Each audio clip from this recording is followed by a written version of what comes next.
What is going on, guys? Expel here, and today I wanted to talk about something a little bit different, something that I usually don't talk about on my channel, and that's going to be esports. That's going to be Call of Duty esports. Now, there's been a problem with Call of Duty esports over the past year, and that's the fact that Activision took it over.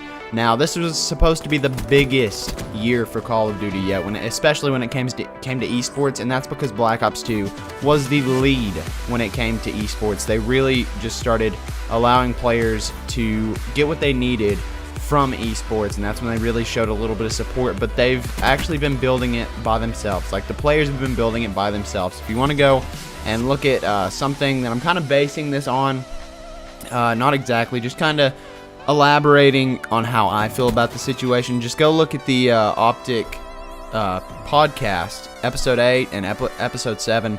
They pretty much just talk about the same thing I'm going to talk about, and I'm just going to explain how I feel about the situation and maybe some things that could help out along with the situation. So, if you didn't know, Halo 5 has a crowdfunding feature with the whole prize pool, right? They're allowing people to crowdfund and make the tournament as big as possible.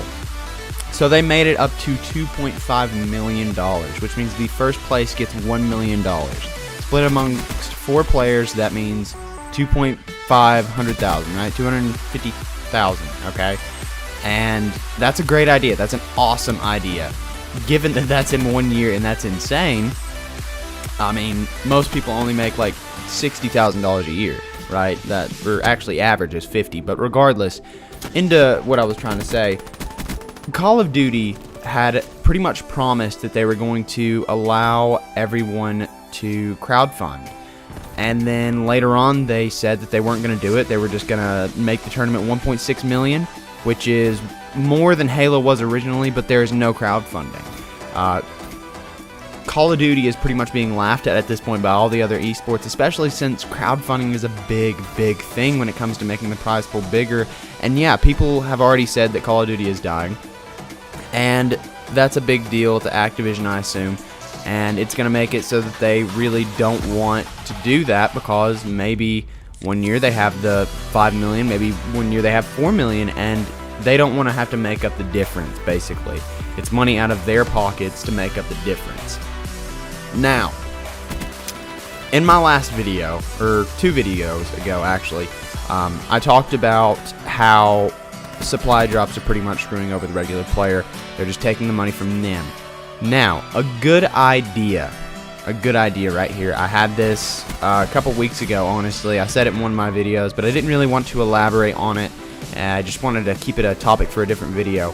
All these supply drops, all these skins, and all this stuff, it's a great idea. If they want to implement things like that, allow players to buy things like that, then they may as well take some of that money and allow that to be a crowdfunding source. I mean, if they're going to keep supply drops in there, if they're going to keep microtransactional DLC, right? You know what I'm saying? If they're going to keep that in the game, they may as well send some of that money towards esports. It's all going to Activision, okay? All this money from the rare supply drops and just other micro DLC is all going to Activision. And I'm sure the $600,000, I'm sure the money somehow came from the people, but not exactly. Sure, they're getting all this money from all the games and all this stuff, and they have the money. But the things that they're doing wrong specifically is not allowing crowdfunding. Crowdfunding is going to make this so much bigger. It adds so many things to the picture. It allows people to tune in because somebody's going to win like $1 million in general. Like more than that, probably $2 million. People are going to get $500,000, and that's going to pretty much go to their retirement. Like, no one's going to use that money unless you're Nadeshot, but we're not talking about Nadeshot here.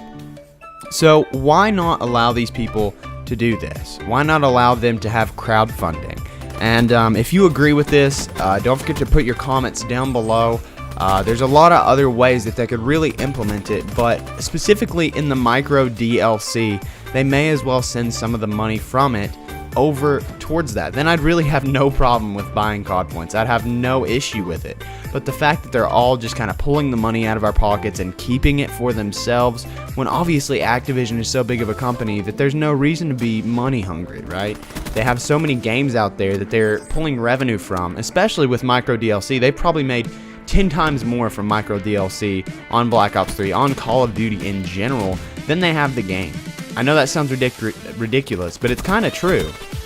They've just gotten so much money from this game with in-game items, and it's crazy to think about. But like I said, I'd really have no problem if some of this money went to the esports, and they're just completely disregarding that. A lot of the people aren't seeing that they're just getting money and they're spending it how they want. Some of it's really not even going to people, it's just like going to their net worth, okay?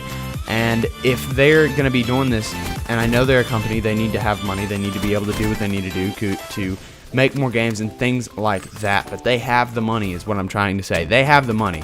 Activision is definitely not going down the drain anytime soon.